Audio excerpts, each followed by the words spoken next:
अस्सलाम वालेकुम, आदाब, नमस्कार। परवन न्यूज़ महानगर में आपके साथ शेख इफ्तिखार। साथियों का स्वागत करता हूं। साथियों, लगभग आज से 1 महीना पहले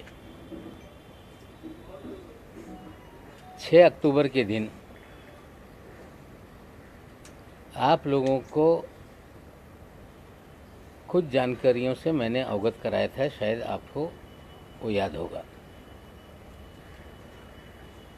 2 अक्टूबर के दिन शाम तक खबर आई थी कि कॉर्डेलिया क्रूज पर रेव पार्टी बस की गई और खबरें तैरने लगी कि एक मेगा स्टार के लड़के को भी डिटेन किया गया है। और उसके बाद सुबह होते होते शाम होते होते 3 तारीख के दिन आर्यन खान समेत 8 लोगों की गिरफ्तारी की खबर आई। और 6 तारीख के प्रेस कॉन्फ्रेंस में हमने कुछ सवाल उठाए थे कि ये जो पूरा मामला है कॉर्डेलिया क्रूज का ड्रग कांड का, ये फर्जी है। और फर्जीवाड़े को एक्सपोज करते हुए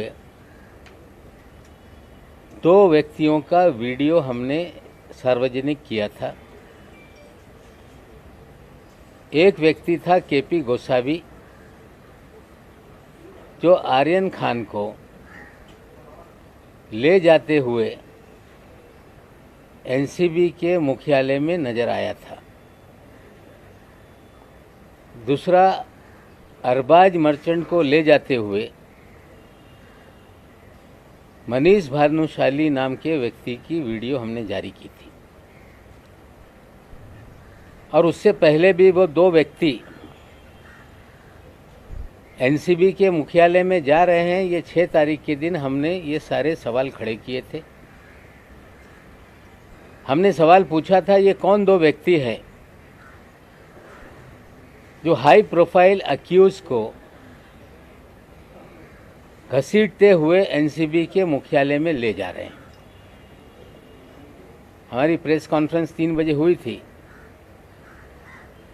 उसके बाद 5 बजे एनसीबी के एक अधिकारी ज्ञानेश्वर सिंह जी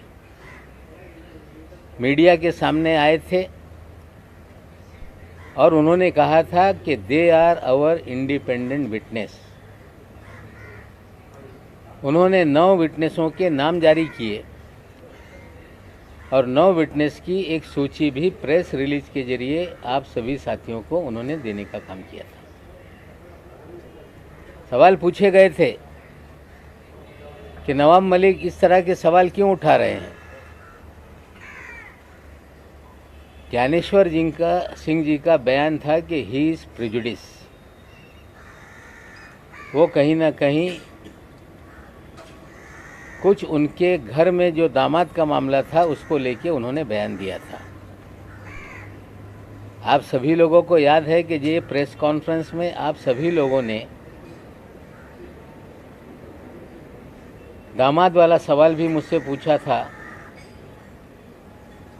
और उस समय मैंने कहा था कि जमानत हो गई है, लेकिन उसका आदेश हमें प्राप्त नहीं हुआ है। उसकी सफाई में फिर मुझसे सवाल पूछे गए। मैंने कहा था कि जिस दिन 13 जनवरी को गिरफ्तारी हुई, 14 जनवरी को मैंने साफ कर दिया था, मैंने ट्वीट करके, जिसको आप सभी लोगों ने कवर किया था, कि कानून से बड़ा कोई नहीं, कानून अपना काम करेगा और देश की न्यायपालिका पे मेरा पूरा विश्वास है। फिर हमने 9 तारीख के दिन और एक प्रेस कॉन्फ्रेंस की। एक वीडियो आपके सामने हमने रखा जिसमें जोनल डायरेक्टर श्री वानखेड़े ये बयान दे रहे थे कि हमने 8 to 10 पीपल को डिटेन किया है। उसी रात का 2 तारीख की रात का था। मैंने सवाल पूछा था कि एक बड़ा अधिकारी कंफर्म क्यों नहीं बता पा रहा था कि 8 लोग थे कि 10 लोग, और 8 लोगों के ऊपर एफआईआर करके गिरफ्तारी की बात तब तक हो चुकी थी। हमने फिर एक वीडियो रिलीज़ किया उसी दिन कि 8 लोग नहीं 11 लोग थे। उन 11 लोगों में एक ऋषभ सचदेवा नाम का लड़के का हमने वीडियो दिखाया,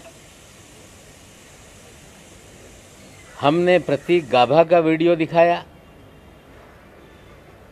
हमने आमिर फर्नीचर वाले का वीडियो दिखाया, जिन लोगों को अंदर ले जाते हुए वीडियो हमने दिखाया था। और फिर एक वीडियो हमने फिर दिखाया जिसमें ऋषभ सचदेवा के पिताजी,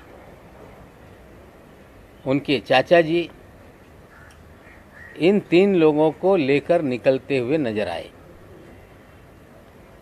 और हमने सवाल उठाया कि ये 3 लोगों को क्यों छोड़ा गया,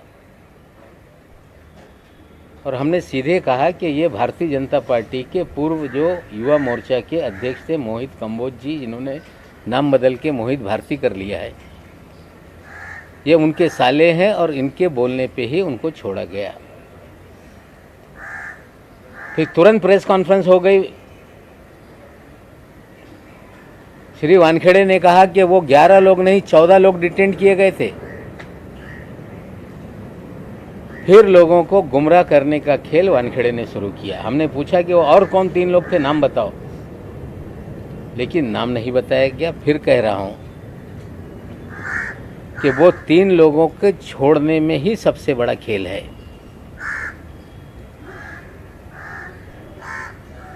जिस दिन मैंने ऋषभ सचदेवा का नाम सामने लाया,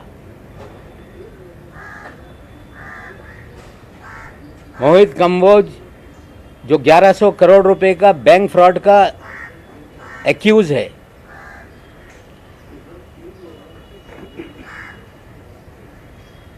जो देश में भारतीय जनता पार्टी की सरकार बनने से पहले कांग्रेस के नेताओं के पीछे दुम की तरह घूमता रहता था, एक नेता जो मुंबई में कांग्रेस के अध्यक्ष थे, अभी वो भारतीय जनता पार्टी में है, उनका पिछलग्गू था। दिल्ली से लोग आते थे, जो नेतागण उनके पीछे पीछे घूमने का काम करता था। 1100 करोड़ रुपए का बैंक घोटाला करने वाला ये व्यक्ति जैसे ही देश में सरकार बदली, ये भारतीय जनता पार्टी में शामिल हो गया। पैसे के बल पे दीन-दोषी विधानसभा से भारतीय जनता पार्टी का प्रत्याशी बन गया। चुनाव हारने के बाद उसे भारतीय जनता युवा मोर्चा का अध्यक्ष बनाया गया और 1100 करोड़ रुपए के फ्रॉड की कंप्लेंट सीबीआई और ईडी के पास थी। 1.5 साल पहले एक छापेमारी सीबीआई की इनके घर पे हुई। 60 करोड़ के मामले में छापेमारी हुई। उसके बाद छापेमारी के बाद मामला फिर दब गया। मैं एक फाइल है आप सभी लोगों को दे रहा हूं, उसकी जांच आप करिएगा। ये इसलिए बताना चाहता हूं कि पिछले 1 माह से ये महाशय पूरी तरह से छटपटाए हुए हैं। कोर्ट की प्रोसीडिंग में बार बार ये बात आई कि आर्यन खान को वो स्वयं उस क्रूज पे कोई टिकट निकाल के नहीं गया, उसे प्रतीक गाभा और आमिर फर्नीचर वाला के जरिए वो वहाँ गया। मैं सीधे बताना चाहता हूँ कि ये पूरा मामला किडनैपिंग का और रैंसम का है। मोहित कंबोज के साले की जरिए ट्रैप लगाई गई, वहाँ आर्यन खान को पहुँचाया गया और किडनैप करके 25 करोड़ की फिरौती मांगने का खेल शुरू हुआ। डील 18 करोड़ में हो गई। 50 लाख रुपए उठाए गए लेकिन एक सेल्फी ने पूरा खेल बिगाड़ दिया, ये सच्चाई है। जो किडनैपिंग का मास्टरमाइंड है वो मोहित कंबोज है। उगाई के खेल में मोहित कंबोज ये वानखेड़े का साथी है।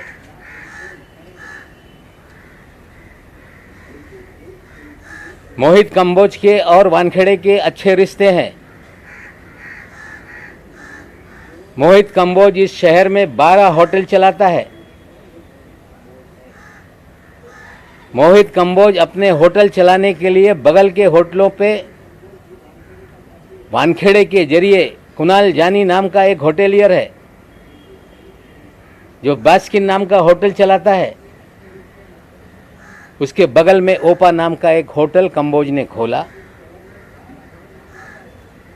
और बास्किन जो पूरे शहर के क्रीम लोगों के लिए एक इटरी है, उसके मालिक के ऊपर फर्जी मामला बना दिया ताकि बास्किन बंद हो जाए। हमने कहा था कि कंबोज के और वानखेड़े के रिश्ते हैं। जल्दी इनकी मीटिंग की वीडियो रिलीज करेंगे। नसीब इनका अच्छा है कि एक कब्रिस्तान को लेके वानखेड़े साहब बोल रहे थे कि कोई मेरा पीछा कर रहा है। मेरी प्रेस कॉन्फ्रेंस जब 6 तारीख के दिन हुई, 7 तारीख के दिन कंबोज और वानखेड़े ओशीवीरा कब्रिस्तान के बाहर मिले। हाँ, हम लोग ढूंढ रहे थे कहीं सीसी फुटेज हमारे हाथ लग जाए। वहाँ के रहिवासियों ने मुझे जानकारी दी थी कि एक गाड़ी आई थी जिसमें कुछ बॉडीगार्ड थे। एक दाढ़ी वाला व्यक्ति था, उनसे मिला था। इनका नसीब अच्छा है कि वो पुलिस का सीसीटीवी बंद था, हमें वो मीटिंग का सीसीटीवी नहीं मिल पाया। और वानखेड़े साहब घबराहट में ये कंप्लेंट दर्ज कराने चले गए कि कोई मुझे पीछा कर रहा है। जो प्राइवेट आर्मी है उसका कंपोज भी एक प्लेयर है। श्री वानखेड़े इस शहर के अंदर उनका एक ही खेल है कि ड्रग का धंधा धड़ल्ले से चलता रहे।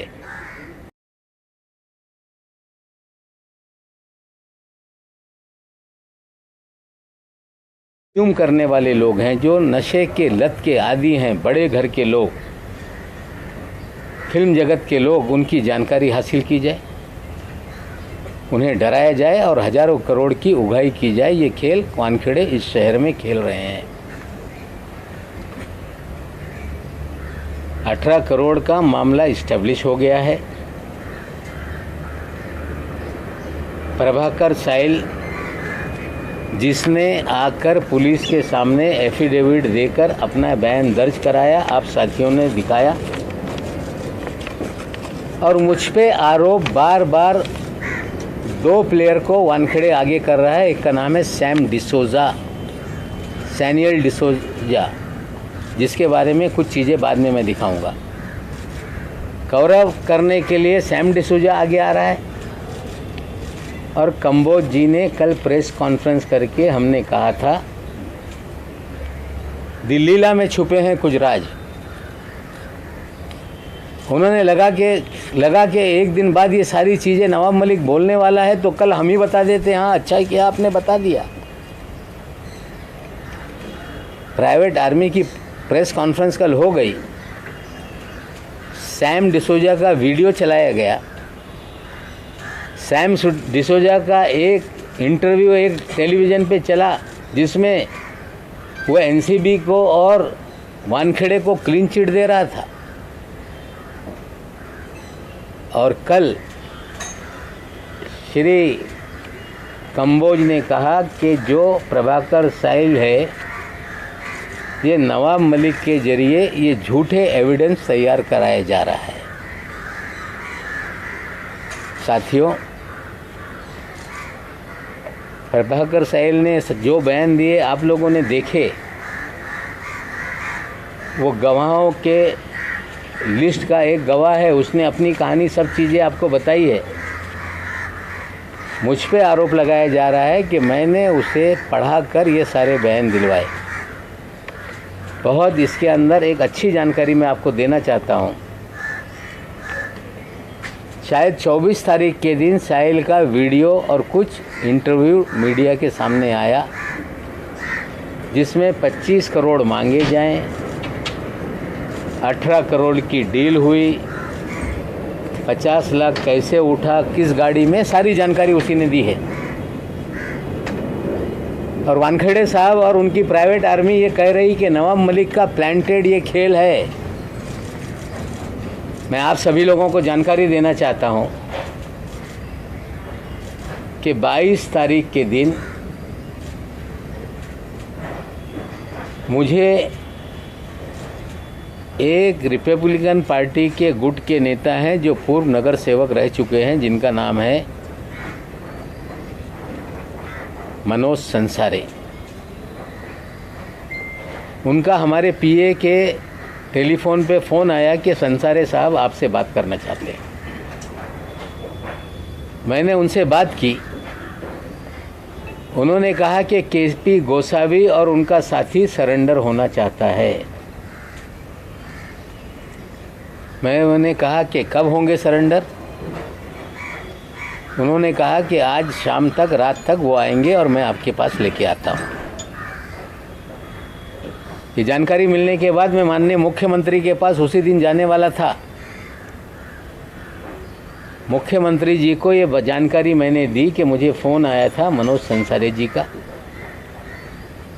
और संसारे साहब ने कहा कि केपी गोसावी और उनका साथी सरेंडर होना चाहता है। हमें लग रहा था कि केपी गोसावी और मनीष भानुशाली ये सरेंडर होना चाहते हैं, क्योंकि ये दो चेहरे हमने एक्सपोज किए थे। मुख्यमंत्री जी ने कहा कि मैं जा रहा हूँ मीटिंग में, मैं डीजीपी पांडे साहब को बोलता हूँ कि आपसे बात कर लें। मुख्यमंत्री निवास पे पांडे साहब आए। मैंने उन्हें ये सारी जानकारी दी और पांडे साहब ने कहा कि पूना में वो फ़रार है, पालघर में वो फ़रार है, तो पालघर की टीम बुला देते हैं और रात में आएगा तो उनको हम अरेस्ट कर लेंगे। पालघर के एसपी साहब मुंबई में बीकेसी के जो साइबर सेल है वहाँ पे टीम लेकर आ गए थे। रात में मुझे फ़ोन आया कि आपने कहा था कि केपी गोसावी और उनका साथी सरेंडर होना चाहता है, टीम है, कहाँ है आप बताइए। मैंने कहा कि मैं 5 मिनट बाद आपको जानकारी देता हूँ। मैंने मनोज संसारे जी को फ़ोन लगाया। संसारे जी ने कहा कि उनका फ़ोन बंद आ रहा है, वो नहीं कहाँ है पता नहीं चल रहा है। अब सुबह देखते हैं वो लोग आते हैं कि नहीं। मैंने पांडे जी को कह दिया कि शायद रात में वो लोग नहीं आएंगे, कल सुबह तक इंतज़ार कर लीजिए, अगर आ गए तो मैं उनको आपके सामने हाजिर करा दूँगा। सुबह मैं संसारे साहब को फ़ोन लगाया, कोई मुझसे संपर्क नहीं हो पाया और मैंने कोई डीजीपी साहब से बात नहीं की। लेकिन उसी दिन 23 तारीख के दिन दोपहर में 12 बजे इसी मेरे कार्यालय में मनोज संसारे साहब 3 लोगों के साथ आ गए। आकर बैठे। मैंने पूछा कि कहाँ है केपी गोसावी? उन्होंने कहा कि यही तो केपी गोसावी का साथी है। मैंने बोला ये महेश भानुशाली तो नहीं? बोले ये केपी गोसावी का साथी है। सुनो ये क्या बोलना चाहता है। 2-3 बार चीज़ें उसने मुझे बताई और जब वो बता रहा था उसके एक साथी के फ़ोन पर लगातार फ़ोन बज रहा था। मैंने कहा उठा लो। बोले ये पूना पुलिस के क्राइम ब्रांच से हमें फ़ोन आ रहा है, लगातार हमें ये चेस कर रहे हैं। मैंने बोला क्यों चेस कर रहे हैं? बोले हम जब शोलापुर से निकले हमें पूना में रात में डिटेन किया गया क्राइम ब्रांच के ज़रिए और हमें सारी स्टेटमेंट हमारी रिकॉर्ड की गई और जो प्रभाकर का चिप था वो फ़ोन बंद कराया गया और हमें छोड़ा गया कि आप जहाँ जा रहे हो जाओ। मैंने कहा कि फ़ोन उठाओ। फ़ोन उठाने के बाद मैंने पूछा क्यों चेस कर रहे हो, बोले इनकी जान को शायद खतरा है, ये बोल रहे थे। ये मनोज संसारे तक या आप तक पहुँचे कि नहीं, हम इतने ही इनको मॉनिटर कर रहे थे। और उसके बाद प्रभाकर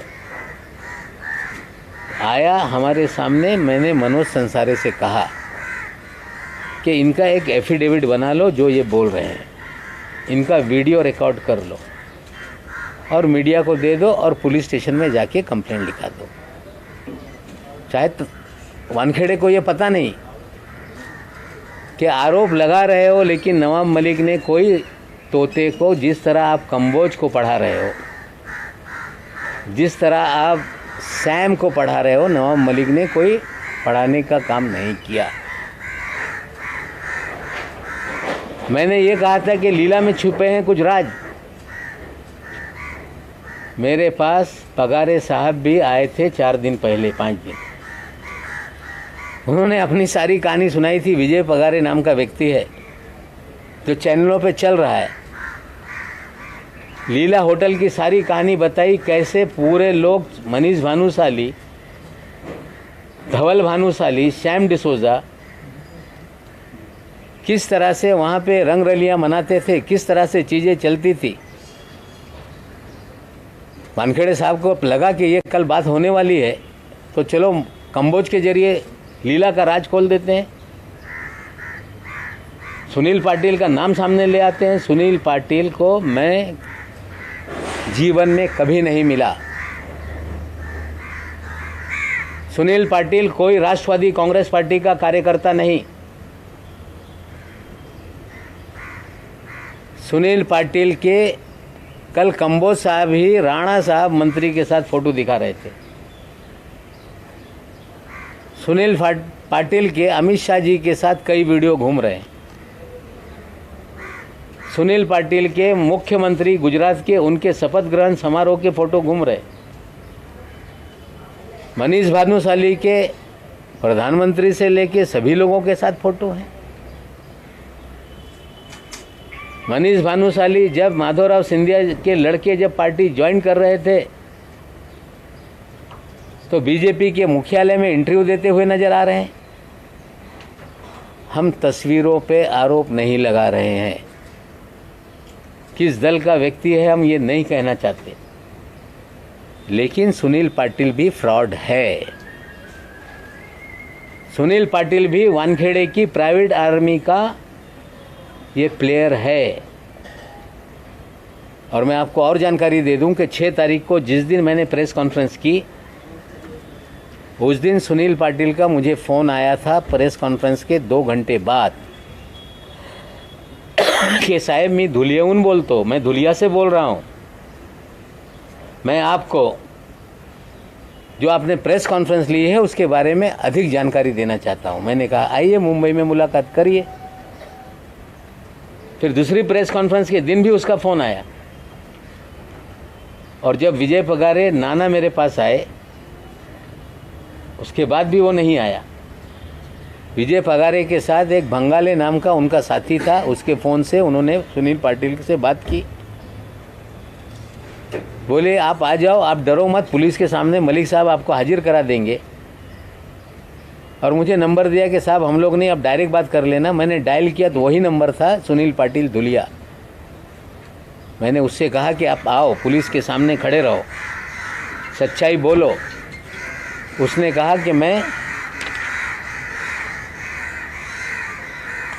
उसने बोला कि मैं गुजरात में हूँ, मुझे रुका के रखा है और मैं किसी भी तरह से आऊँगा। कल आने वाला था, अभी तक आया नहीं। मैंने लीला नाम लिया है, दी ललित होटल है वो। और आपको जानकारी दे दूं कि सैम डिसोजा कौन है, इसकी भी थोड़ी सी जानकारी आप ले लें। आज मैंने ट्विटर पे बताया है कि ये सैम डिसोजा नहीं, ये सैनियल डिसोजा है, सैनविल डिसोजा। एक केस हुआ था, वीड बेकरी केस, जिसमें सचिन टोपे नाम के एक मियाँ बीबी को गिरफ्तार किया गया। उसमें 5 एक्यूज़ हैं, जिसमें 4 गिरफ्तारी हो गई। 5वां एक्यूज़ है सैम डिसोजा। सैम डिसोजा के गूगल पे से सचिन टोपे के बीवी को पेमेंट हुए सारे लिंक हैं। 23 जून के दिन सैम डिसूजा को एक नोटिस दी जाती है कि आप आके कार्यालय में एनसीबी में मिलो। उसके बाद एक हमने टेलीफोनिक कन्वर्सेशन भी आपको दिखाया है, जो ट्विटर पे हमने डाला है। ये दोनों चीज़ें ज़रा दिखा दो। सैम डिसूजा कौन है, पहला फ़ोटो उसका, यह है सैम डिसूजा। असली नाम है स्टेनिल डिसूजा। जो नोटिस है उसकी भी कॉपी दिखा दो। 23 जून के दिन नोटिस दिया गया कि आप एनसीबी के ऑफिस में आइए, सम्मन। 23 जून से लेके आज तक सैम डिसूजा की गिरफ्तारी क्यों नहीं है? क्योंकि सैम डिसूजा की एक कन्वर्जेशन है श्री वीवी सिंह जो अफसर हैं, वो भी ज़रा सुन लीजिए, वो बात कर रहा है।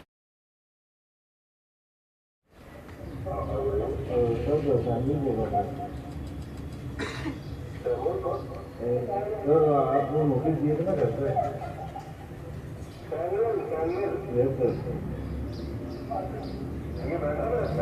हाँ हाँ सर, आपने नोटिस दिया था ना, मैं था नहीं घर पे, मुझे मालूम पड़ा है। सर मुझे एक दिन और सर अभी मैं पहुँचा नहीं, घर में पहुँचूँगा सर। पूरी मेरी तबियत से काम लगे, मैं मंडे को आऊँ तो मंडे में फिर तो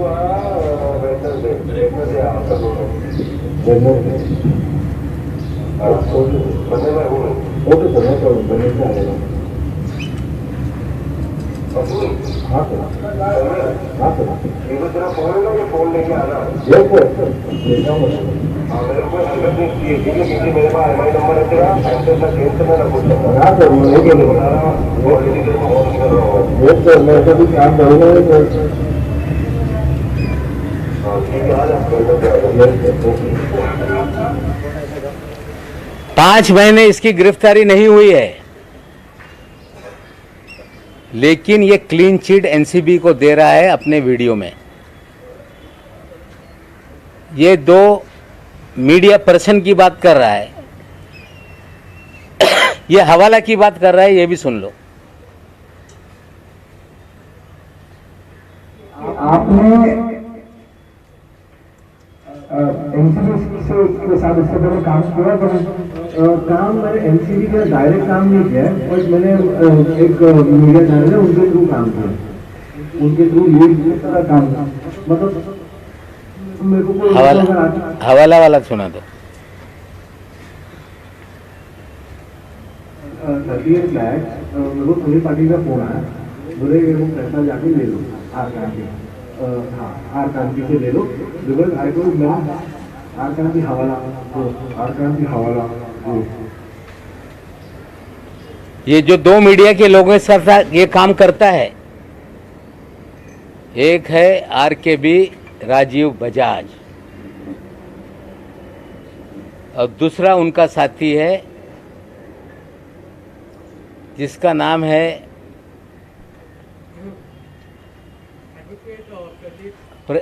नंबियार, एडवोकेट प्रदीप नंबियार। ये फ्रॉड पत्रकार इस शहर में हैं और ये भी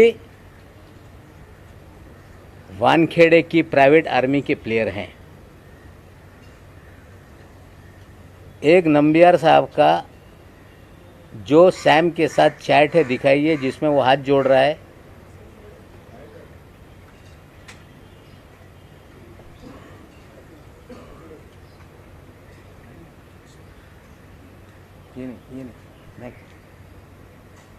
ये एक चैट है जिसमें वो हाथ जोड़ रहा है, बातें कर रहा है। और दूसरा भी एक मैं आपको दिखाऊंगा जो चैट है नंबियार का और एनसीबी के ऑफिसर के साथ कि यू आर हैरेसिंग समबडी, और ये सारी डील उसी दिन हो गई। और सैम डिसूजा ने हवाले के जरिए पैसा दिल्ली भेजा, उसका भी चैट है। हवाला वाले को पूछ रहा है सैम डिसूजा कि हवाले की रसीद भेजो भाई, रसीद कहाँ है? हवाले वाला बोल रहा है कि हवाले की कहीं रसीद होती है क्या? फिर बोलता है okay I don't know, leave it. और ये नंबियार और राजकुमार बजाज RKB ये इस शहर में इनके लिए काम करते हैं। एक छोटा सा YouTube चैनल चला के लोगों को डराते हैं, नाम घोषित करते हैं, वसूली करते हैं। जो पैसा ना दे उसको NCB से रेड करा देंगे, नहीं तो पूरा शहर में जो ड्रग का नेक्सस है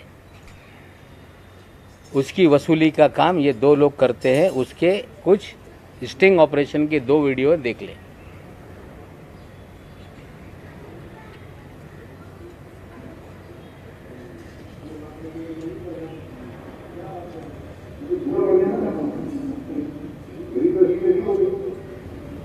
बजाज साहब हैं नंबियार के ऑफिस में।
अगले दिन मालूम है ये लोग क्या करने वाले हैं, अगले दिन आपके ऊपर गड़बड़ क्या करेंगे, क्या करोगे, फांसी दो तो क्या करोगे, क्या करोगे यार? ये सीरियस नहीं हो, ये इनके भी सारे किसी के खरीदों में नहीं हो रहा आपको, अगर बात मान लेते पूरा मैटर पूरा क्लोज कर देते मामला ही किया है ना, उसके बाद में हम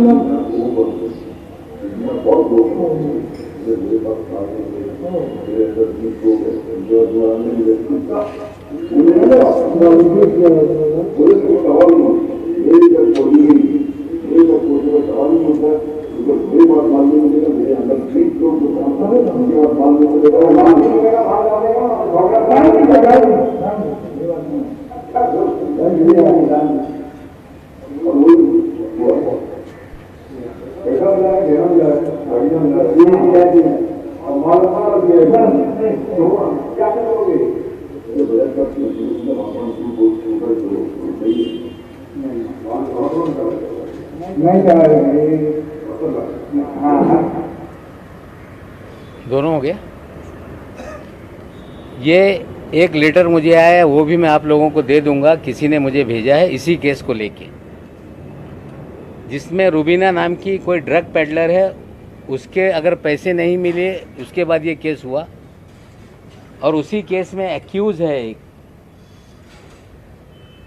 उसका नाम है अजमल कासम शेख, अजमल तोतला, जिसके लिए पैसे लेते हुए नजर आए एडवांस। बोलने का मतलब ये है कि ये वानखेड़े की आर्मी जितने भी ड्रग पेडलर है, इस तरह के उगाही करने वालों से भी पैसा वसूलती है। ये सारे वीडियो आपके पास मैं दूंगा। आज किसी पत्रकार को बदनाम करने के लिए मैंने ये चीजें नहीं दिखाई, लेकिन वानखेड़े का खेल इस शहर में जो चल रहा है, ये पाताल लोक बना दिया इस शहर को वानखेड़े ने। कोई कह रहा है कि नवाब मलिक एनसीबी से लड़ रहा है, मैं एनसीबी से नहीं लड़ रहा।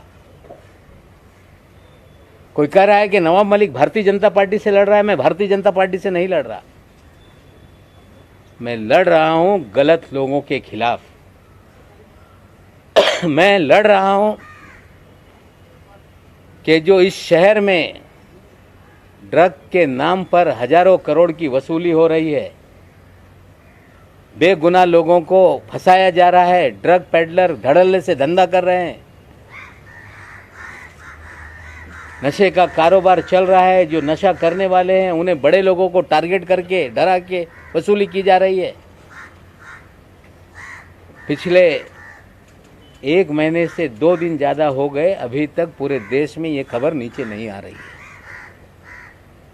मैं एनसीबी के भी डीजी साहब से बोलना चाहता हूँ कि आपने 2 तारीख के दिन, 3 तारीख के दिन एक बयान दिया था कि भारत के इतिहास में पहली बार मिड सी में ऑपरेशन हुआ। आपको भी गुमराह किया गया, कोई मिड सी में ऑपरेशन नहीं हुआ। 13 लोगों को चिन्हित करके पकड़ा गया, फर्जीवाड़ा किया गया, पब्लिसिटी करके लोगों को डराने का खेल किया गया। आर्यन खान की किडनैपिंग हुई,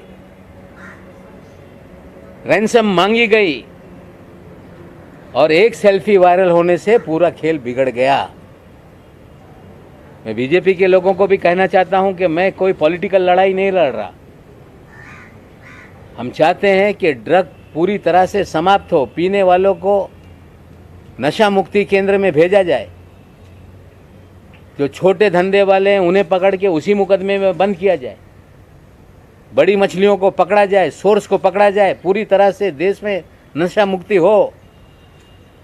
लेकिन इस तरह के फ्रॉड लोगों को शील्ड करने के लिए आगे मत आइए।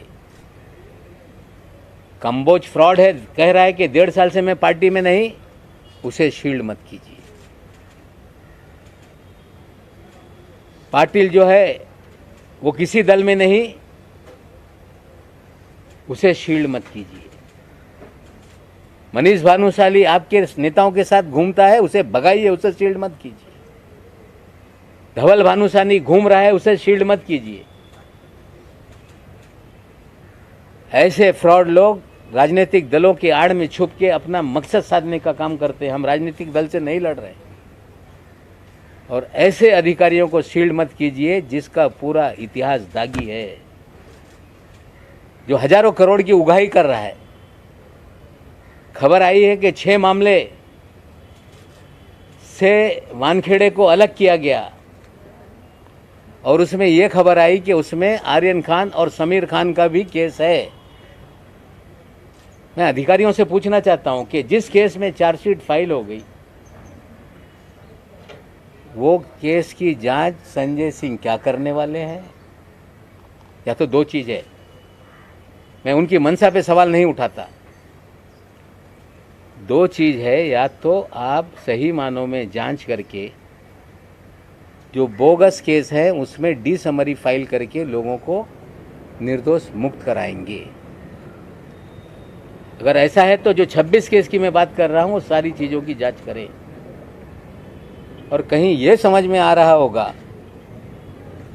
कि नवाब मलिक को डराने के लिए कि फिर ये जांच शुरू हो गई, तो हम डरने वाले में से नहीं हैं। जान हथेली पे लेकर जान, माल, परिवार सबको जोखिम में डालकर ये लड़ाई मैंने छेड़ी है। अगर कोई समझ रहा होगा कि डर के ये सिलसिला बंद हो जाएगा, ये बंद नहीं होगा। लॉजिकल एंड तक ये मामला जाएगा।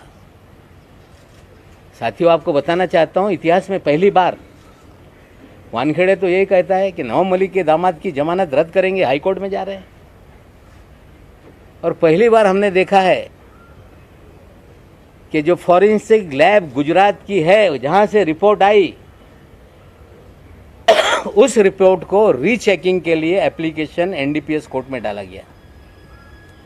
आज तक एक्यूज फॉरेंसिक रिपोर्ट जो आती है देश के सरकारी लेबोरेटरी से, उसको चैलेंज करते हैं। पहली बार एनसीबी चैलेंज कर रही है। मैं सीधे बोल देता हूं, मैंने दामाद से बात की, दामाद ने बोला कि डैडी लड़ाई जारी रखो, 8 महीने क्या आपके लिए अब 20 साल जेल में रहना पड़ेगा, तो जेल में आने के लिए तैयार है। फर्जीवाड़ा करके जेल में डालोगे, नवाब मलिक और उसका परिवार डरने वाला नहीं है। लड़ाई नाइंसाफी के खिलाफ है, लड़ाई बेगुनाहों को जो जेल में डाल रखा है उनको छुड़ाने के खिलाफ है, लड़ाई हजारों करोड़ का एक्सटॉर्शन जो शहर में हो रहा है उसके खिलाफ है।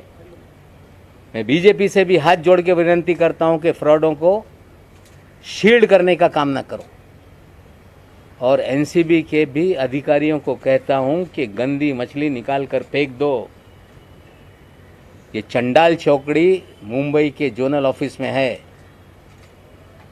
समीर वानखेड़े, वीवी सिंह, आशीष रंजन और एक वानखेड़े का ड्राइवर है माने। ये चंडाल चौकड़ी ने ही पूरा डिपार्टमेंट का नाम खराब किया है, और आप नहीं करेंगे तो 2 एसआईटी फॉर्म हो गई है, एक राज्य सरकार की, एक केंद्र सरकार की। हमारी मांग है 26 मामलों की जांच करो, निर्दोषों को छोड़ो, समीर वानखेड़े की जांच करो।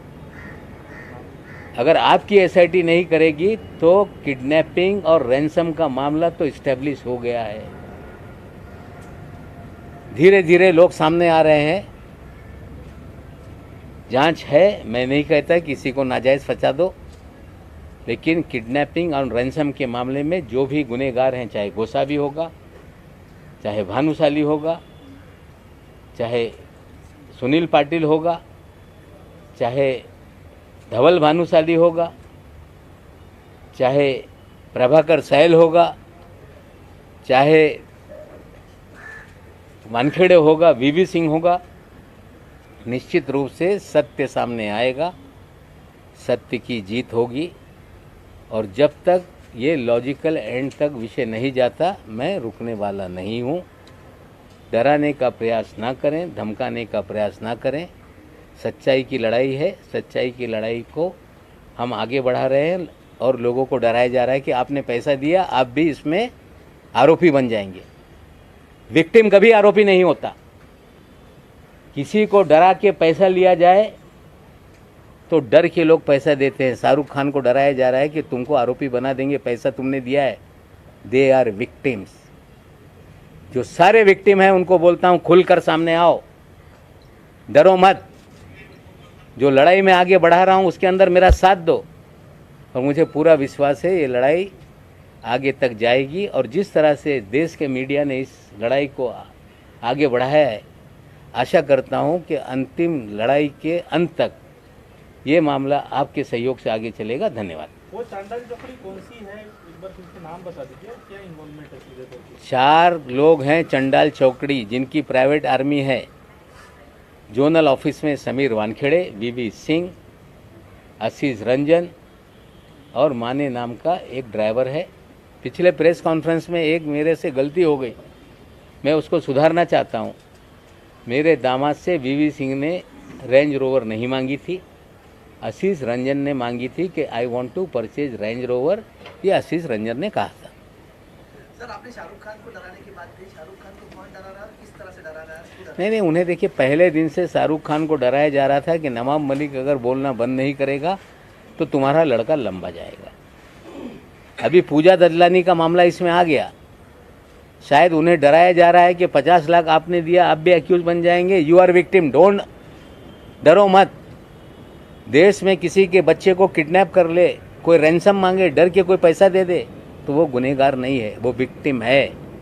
खुलकर सामने आओ, सच्चाई बोलो, और इन सारे लोगों को दंडित करने के लिए हम लोगों की मदद करो। आपको लग रहा है शाहरुख खान खुद सामने आएंगे उनके साथ? मुझे पता नहीं कौन किसे डरा रहा है, पर्दे के पीछे क्या क्या हो रहा है, लेकिन वानखेड़े साहब किसको क्या क्या फ़ोन कर रहे हैं, मैं आज सभी बातें नहीं बोलूँगा, लेकिन उनके फ़ोन सिग्नल से जाते हैं, बहुत सारी महिलाओं को डराते हैं, बहुत सारे लोगों को डराते हैं। प्राइवेट आर्मी एक्टिव है, ये सारी चीज़ें धीरे धीरे करेंगे। आज जो मैंने कहा था कि रविवार को कुछ चीज़ें सामने रखूँगा, मैंने रखा है। और एक फ़ाइल 1100 करोड़ रुपए के फ्रॉड की जो फाइल है वो भी आपको देख रहा हूँ, जांचिए। अगर सही होगा तो उसको आगे बढ़ाइए, नहीं तो हम लोग उसको परसू करेंगे।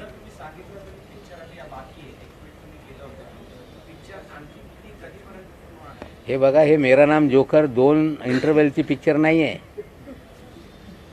संगम 2 इंटरवलची पिक्चर नाही आहे।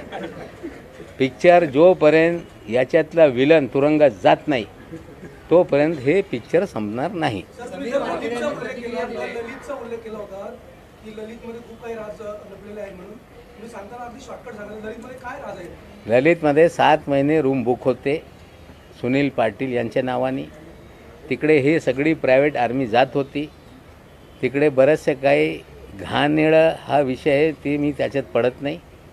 म्हणजे त्या प्रायव्हेट आर्मी तिथून ऑपरेट करत होती, हे मी आज बोलणार आहे। त्यासाठी वानखेडे साहेबांचे प्रवक्त्यांनी कालच तो सांगितलेला आहे की तिथे शबाब होता, कबाब होता आणि तिथे नवाब न होता, तुमचीच लोकं होती।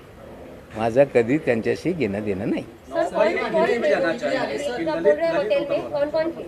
देखिए, ललित होटल में जो मुझे जानकारी विजय पगारे साहब ने आके दी कि 7 महीने हम लोग होटल में वहाँ बुक करके थे। वहाँ पे विलास भानुशाली, मनीष भानुशाली, धवल भानुशाली, श्याम डिसोजा और बहुत सारे लोग आते थे। वहाँ पे लड़कियाँ भी आती थी, वहाँ ड्रग भी पिया जाता था, वहाँ पैसे भी आते जाते थे। ये सारी जानकारी मुझे विजय पगारे साहब ने दी थी, जो मैं बताने वाला था। लेकिन कल हड़बड़ाहट में वानखेड़े साहब के प्रवक्ता ने चीज़ें दे दी। उन्होंने कुछ व्हाट्सएप के स्क्रीनशॉट दिए जो सैम डिसोजा और सुनील पाटिल के बीच के थे। हमें लगता है चोर अपने जाल में खुद फंस रहा है। ये सारा खेल डिसोजा, कंबोज, ये सारे उगाही के किडनैपिंग के पार्टनर हैं। आज न कल उन तक शिकंजा पहुंचेगा। समीर वानखेड़े को 6 केसेस से हटा दिया गया है, अब नई तरह से जांच होगी, एसआईटी गठित की गई है। आपको लगता है कि अब साफ सुथरी जांच होगी या आपको लग रहा है? नहीं, अच्छी होनी चाहिए, साफ सुथरी हो, सब पे हम शंका नहीं खड़ा करते। हम 26 मामलों की जांच चाहते हैं, लेकिन एक सवाल मेरे मन में है, जिसकी चार्जशीट पूरी फाइल हो गई उसकी क्या जांच होने वाली है? अगर साफ सुथरी जांच होगी तो क्या डी समरी सारे केसेस को करेंगे, या स्पेसिफिक आर्यन खान और समीर खान का मामला एसआईटी को दे दिया गया तो 2 उसमें से वो होता है, मतलब निकलते हैं। एक तो साफ सुथरी जांच करके लोगों को क्लीन चिट देंगे, या समीर खान का भी नाम उसमें छोड़ दो ताकि नवाब मलिक डर जाएगा। अगर उनको डराने का कोई खेल है तो नवाब मलिक डरेगा नहीं, ये लोग समझ लें। तुमचे सगळे आरोप हास्यास्पद आहेत। समीर वानखेडेंनी आता प्रतिक्रिया दिली आहे की तुमचे सगळे आरोप जे केलेले आहेत ते सगळे हास्यास्पद आहेत। आता इतके मी सगळं सांगतो, सत्यमेव जे ते आता सांगत नाही। त्यांना हसवा येत असेल पण पुढे ते रडणारच आहे। हो, आणखीन एक आहे क्रूजच्या बाबतीत। या क्रूजमध्ये जे केस बनवण्यात आली त्याच्यात क्रेव, ते वीडियो दाखवा। एक पेपर रोल को भी उसमें सीज किया गया है केस के अंदर, पेपर रोल। नमस्क्रे, ये नमस्क्रे फैशन टीवी का स्पॉन्सर का ब्रांड है। ये पेपर रोल में ड्रग पिया जाता है, इस तरह से कहा जाता है। अगर ये केस में ये सैंपल, ये स्टॉक सीज किया गया तो इसके मालिक को क्यों नहीं पकड़ा गया? इसके मालिक का नाम है काशिफ खान, असली नाम है कासिफ मलिक खान। देश के कई पुलिस थानों में इस पे मुकदमे दर्ज हैं। ये दिल्ली कोर्ट से भगोड़ा घोषित है कासिफ खान। ये समीर वानखेड़े का साथी है, गोवा में बड़ी संपत्ति बना रहा है, अपने आप को फैशन टीवी का इंडिया हेड कहता है। उस दिन ये पार्टी में नाच रहा था। सवाल ये है कि इसे गिरफ्तार क्यों नहीं किया गया। और ये व्यक्ति हमारे मुंबई के पालक मंत्री असलम शेख को भी बहुत फोर्स कर रहा था कि पार्टी में आओ। ये व्यक्ति बड़े बड़े नेता जो हमारे मंत्रिमंडल में हैं उनके बच्चों को प्लान करके वहां ले जाना चाह रहा था। क्यों इसे छोड़ दिया? ये असलम शेख को वहां क्यों ले जाना चाहता था? ये कई मंत्रियों के बच्चों को क्यों ट्रैप कर रहा था? क्या एक बड़ी कॉन्स्पिरेसी करके ड्रग का खेल सरकार चलवा रही है, बदनामी करने का षड्यंत्र था क्या? ये भी एक सवाल है। काशिफ खान की गिरफ्तारी क्यों नहीं, वानखेड़े के साथी को क्यों नहीं पकड़ा जा रहा है? और मैं जिम्मेदारी से कहता हूं, असलम शेख भी बयान दे देंगे कि उन्हें बहुत कोशिश की जा रही थी कि आप क्रूज पे चलो, लेकिन वो नहीं गए। शायद ये बड़ी एक कॉन्स्पिरेसी थी। धीरे धीरे मुंबई की एसआईटी भी इसकी जांच करे, हम मांग करेंगे। सर, राज्य सरकार और केंद्र सरकार के आरोप प्रत्यारोप में ऐसा कोई सरकार का कोई नहीं, कोई हम किसी नेता पे आरोप नहीं लगा रहे। इसमें ऐसे अधिकारियों को जरा सुनिए, हम किसी नेता पे आरोप नहीं लगा रहे। हम राज्य सरकार केंद्र सरकार की लड़ाई नहीं है। ये एक चंडाल चौकड़ी जो एनसीबी में बैठी है उसको एक्सपोज कर रहे हैं। हम गुजारिश करते हैं अधिकारियों से जो वरिष्ठ है, ये चंडाल चौकड़ी को निकाल के बाहर रखो, नहीं तो ये सारी बदनामी इन्हीं लोगों की वजह से हो रही है। इनकी जांच बैठाओ, लॉजिकल एंड तक ले जाओ और अपनी बदनामी ना करो। हम देश से नशा मुक्ति के लिए आपके साथ है। कुछ लोग कहते हैं कि ये क्यों नहीं काम करते। मैंने जो एनडीपीएस एक्ट में एमडी को इंक्लूड किया गया, मारिया कमिश्नर थे, हमने सिफारिश करके एमडी नाम के ड्रग को भी इंक्लूड कराया। हम इस शहर में ड्रग खत्म हो, शिवदीप लांडे जी को बार बार हमारे घर के लोग जाके बंद कराने के लिए एक मेहनत करते रहे। हमने आज भी डीसीपी सारे हैं, उनको बता के किसी भी तरह से सारी चीज़ें बंद हो।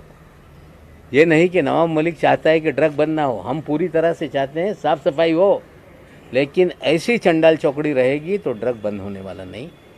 इसलिए अंतिम लड़ाई लॉजिकल एंड तक हम ले जाएंगे। नवाब भाई, आपने एक ये पूरा मामला किडनैपिंग का है, रैंसम का है और इसका सबसे बड़ा खिलाड़ी मोहित कंबोज, इसके बारे में बताइए कि किस तरह से। देखिए, मोहित कंबोज का साला है ऋषभ सचदेवा, जो आर्यन खान का मित्र नहीं, उसके दो मित्र हैं, प्रतीक गाभा, आमिर फर्नीचर वाला। उनके जरिए आर्यन खान को वहाँ ले जाया गया और 27 तारीख को जब फॉर्च्यून होटल में ये सारी प्राइवेट आर्मी शिफ्ट हुई थी, फॉर्च्यून होटल में विजय पगारे के नाम से रूम बुक किया गया था। वहीं जश्न मनाया गया था कि 2-3 तारीख को बड़ा पैसा आने वाला है और इस खेल में आर्यन खान को ले जाने में मोहित कंबोज का खेल है, क्योंकि उनके साले के जरिए 2 लड़कों के जरिए ही आर्यन को वहाँ तक ले जाया गया।